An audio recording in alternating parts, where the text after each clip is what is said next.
Okay, today's topic is DNA structure. And like always, anytime you see anything that's hyperlinked, I really want you guys to watch it because these videos are going to help you visualize all of these processes. We're going to start with how did we figure out about DNA? The biggest experiment here that you guys need to know about is this Hershey and Chase. They looked at bacterial phages and they determined that DNA caused transformation through radioactively tagging different parts of the virus. So they had these viruses, these bacteriophages that only infected bacteria, so very safe to work with. And they labeled it with sulfur, radioactive sulfur, if it's on the protein coat, or radioactive phosphate if it was in the DNA itself. Then they let the bacterial phages infect the bacteria, and they saw that only the radioactive phosphate went into the bacteria. And so they said, well, that's got to be the thing that's causing the bacterial transformation. I've seen on an IB exam where they ask you, was it the phosphate or the sulfur? Yes, IB in the multiple choice is that nitpicky. When we look at a nucleotide, the structure of a nucleotide is a pentose sugar if it's deoxyribose or DNA, or a hexose sugar, ribose, if it's an RNA, a phosphate, and an organic base, also known as a nitrogenous base. And these are linked together in long chains. 4 bases in DNA: cytosine, guanine, adenine, and thymine. C always bonds with G, A always bonds with T. And you do need to know which are the purines and which ones are the pyrimidines. Complementary base pairing: only a purine will fit with a pyrimidine between the backbone. So A always bonds with T, making 2 hydrogen bonds, and C always bonds with G, making 3 hydrogen bonds. This guy named Chargaff came up with Chargaff's rule, and that says that based on this base pairing, A, the number of A will always equal the number of T, and the number of C will always equal the number of G. They will ask you to do the math with this. So if I say that 60% of your DNA is A and T, what percentage is C? Well, if 60% is A and T, that means 40% is G and C, which means half of that is G and half of that is C, so 20% is C. Let me do it again. If I say that you've got 30% G, well, if I have 30% G, I've got 30% C, so there's 60, leaving 40 for A and T, so 20A, 20T. Know that pyrimidines are single ring bases and purines are double ring bases. We link this through condensation to create a single strand. So the phosphate plus the sugar plus the organic base goes to nucleotide and to water. Condensation, right? You're releasing water in the process. The nucleotides are then linked to form a single strand by condensation between the phosphates of one nucleotide and the sugar of another. This forms the backbone, and these bonds in the backbone are covalent bonds. Nice and strong, not likely to fall apart. You don't want your DNA falling apart. One of the things that you're going to need to know here is this 5' to 3'. It comes in importance when we talk about DNA replication. 5' always has the free phosphate. So 5' has the dangly ball. So when you look at it, if you've got the dangly ball there, you have the 5' end. DNA is a double helix. Think about it as a twisted ladder. So you've got the sides of the ladder being your backbone, your phosphate sugar, and the rungs being your nitrogenous bases, and then you just take that ladder and twist it. The bases bond to each other and link the 2 single strands together. The backbones run anti-parallel, so one's 5 to 3, one's 3 to 5. And approximately 10 nucleotides are in any one complete turn of the helix.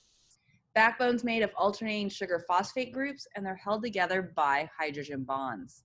That hydrogen bond between the nitrogenous bases is important because you want to be able to pull this thing apart in order to do replication and in order to do transcription. Nucleosomes are probably new to you. A nucleosome is a way of tightly condensing your DNA. So the chromosomes in the nucleus are made up of DNA and a protein called a histone and a small amount of chromosomal RNA. The DNA is negatively charged and the proteins are positively charged, so they bond together and they form a unit of chromatin. The DNA helix combines with 8 small histone molecules with an additional histone to keep it all together into this tightly formed bundle. Make sure you watch the video, it'll become much clearer. The job of the nucleosome is to organize the DNA. It tightly coils it together so it'll fit inside the nucleus, and it condenses it approximately 2,000 to 6,000 times. It also regulates transcription. If you're tightly coiled, you can't do transcription on that area of the DNA. The promoter site won't be accessible. So areas that are not tightly wound in histones can be transcribed, areas that are cannot. Single copy genes versus repetitive genes. Unique genes are also called single copy genes or codable genes, and these make up about 2% of the human genome. As opposed to repetitive sequences, regulate gene expression with promoter regions. They're your telomeres, which protect the codable DNA. So it's the portion at either end of your DNA. It's kind of junk DNA, but it's there for an important reason, right? This DNA is in this enzymatic soup that is eating away at the DNA. So it's eating away at the telomeres, not the important information. It codes for tRNA, and it makes up the majority of the human genome. We have introns and exons, and you gotta love bio because it doesn't make sense. The introns are long, non-coding sections of DNA that are interrupted by coded sections. The exons are the important sections. The exons are the part that you want to keep. They're the part that give you the instructions on how to make a protein or make whatever you need. So the introns are trash. The exons are important that you keep. We can use DNA to do DNA profiling, and we're going to talk more about that when we do genetic engineering, but realize that most of your DNA is similar no matter who you are. There are short tandem or repeats in specific regions of the DNA that show significant differences. This is where your hair color is, your eye color, different features that would make you unique from the person sitting next to you. These are referred to as polymorphisms, and they're usually 2 to 5 base pairs long at 13 very specific locations. Now, if you watch like Crime Junkies, which is my new thing, I probably shouldn't watch so much crime stuff, but they do DNA profiling. And before I really started teaching this, I thought, oh, well, they just take the entire DNA and compare the entire DNA. And that's not true. They take the DNA and they compare these 13 specific locations with PCR. So they'll cut out these 13 locations out of the DNA, and then they'll run them in gels and look at those 13 locations and not the whole DNA. All right, moving on, DNA replication. How do we get more DNA? So we are going to conserve the sequence. This is a semi-conservative process. And so the new daughter DNAs become identical to the parent DNAs. One strand of DNA is the original, and then due to complementary base pairing, the new strand is identical to the one it's replacing. Theoretically, this process continues without changing the genetic material, without mutation, but we know that nothing's perfect, and mutation is what drives evolution, and so occasionally there are going to be mutations. And those mutations sometimes are silent mutations, they don't make a difference.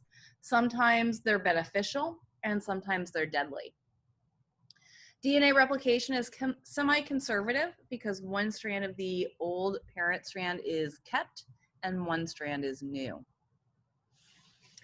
DNA replication only occurs smoothly in the 5 to 3 direction. The 5 end is the one with the phosphate hanging out, and the 3 end is the one with the sugar. Due to the fact that DNA polymerase 3 only works in the 5' to 3' direction. So the 5' end of a free DNA is added to the 3' end of a free nucleotide. In the parent strand that runs 3 to 5, we have to do Ozaki fragments. So RNA polymerase will build a short primer on the parent strand downstream and then build backwards. So DNA polymerase 3 will use the 3' end to add new nucleotides in order to build the DNA strand. Later, these short fragments are joined together by DNA polymerase 1, which is kind of like the glue. Here it is in pictorial form, 5', 3'. All right, more complicated. First, the DNA is unwound by the enzyme helicase. Helicase unzips it by breaking the hydrogen bonds between the two strands. One strand will be 3 to 5, which is leading, and the other strand will be 5 to 3, which is lagging. The leading strand can be laid down continuously from a 5' to 3' direction, whereas the lagging strand has to have those Ozaki fragments. Nucleotides are present in the nucleus. They're free, and they are known as, get this, deoxyribonucleoside triphosphates. DNA with 3 phosphates at it. That triphosphate should sound familiar. That's ATP. It consists of deoxyribose, 3 phosphate groups, and an organic base. And we refer to this as DATP, DCTP, DGTP, DTTP. Well, that second letter there, that ACGT, that's your adenine, guanine, thymine, cytosine. Second, a primer with RNA, which is a few RNA nucleotides, binds the old strand of DNA with the help of RNA polymerase. And third, the deoxyribonucleoside triphosphates base pair with and form hydrogen bonds with the parent strand. Again, only occurring in the 5 to 3 direction. DNA polymerase 3 causes this binding to occur, and it is attached to the second and third phosphates being removed. DNA polymerase 1 will then come in and remove that primer. Here it is in pictorial form. Make sure you study this. Now on the lagging strand, things are a little more complicated. So the 3 to 5 strand is built in small fragments called Okazaki fragments.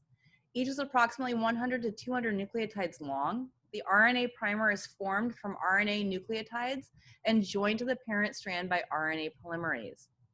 Deoxyribonucleoside triphosphates are then joined with the parent strand, and DNA polymerase works in the 5 to 3 direction, binding the DNA nucleotide fragments.